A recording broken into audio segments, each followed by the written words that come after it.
Welcome to this cloud conversation from Ericsson. Optimize is the action word in between instrument and automate. Ericsson's Jason Hoffman continues this series about the 7 words that add up to a successful company. The action word optimize is something that Jason does not want you to take personally, but there is an emotional and deep-seated need behind this concept. That very large data set goes into a process where the desire is to optimize and care for something, right? It's to optimize it. The collection of tens, if not hundreds, of machine learning and AI technologies exist to optimize something. This is where you've said nobody ever puts these verbs in this order.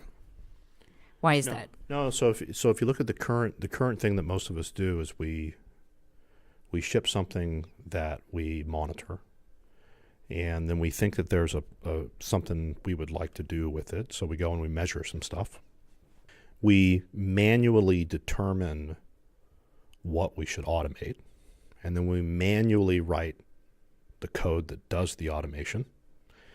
And then we go and we put it in place, and now stuff's a bit more optimized, a bit more automated. And then we manually determine what would be some good use cases that we should really make use case focused. And then we manually write all of those, and then we say we've optimized the product, right?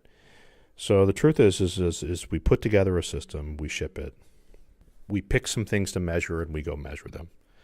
We manually determine some stuff we should automate, and then we sort of manually determine like what it is that people are doing with it and what would they desire, and then we manually put those in place, essentially, and we say the whole thing's more optimal, right?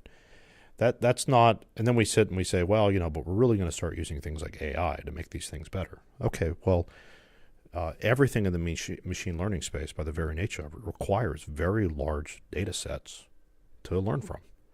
Those very large data sets do not come from somebody arbitrarily picking a couple things to measure. They come from comprehensive instrumentation of these systems. We have to instrument them, create a very large data set around it. That very large data set goes into a process where the desire is to optimize and care for something, right? It's to optimize it. The collection of tens, if not hundreds, of machine learning and AI technologies exist to optimize something. Some aspects, where you sit down and say reinforcement learning is going to be appropriate for some things. Supervised learning technologies will be appropriate for other things. Unsupervised are sort of appropriate for other things, but then nobody in the industry calls supervised technologies AI. So we have to be really careful about just going and picking a word that describes a given technology, saying we're going to apply it where the application of it may not be appropriate. We're going to use AI to make things better.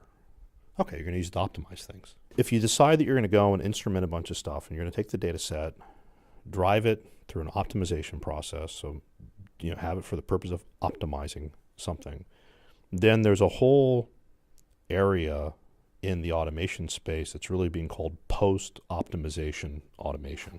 Come again? Here's what he means in your everyday life context.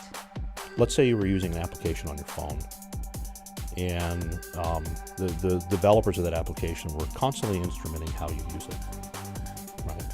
That feeds into an optimization process where the point of that is to constantly ask, can we make the person do the things they want to do with that application on your phone in less steps? That triggers then a whole automation process that rewrites the application. We'll be back soon with more cloud conversation. Thanks for listening.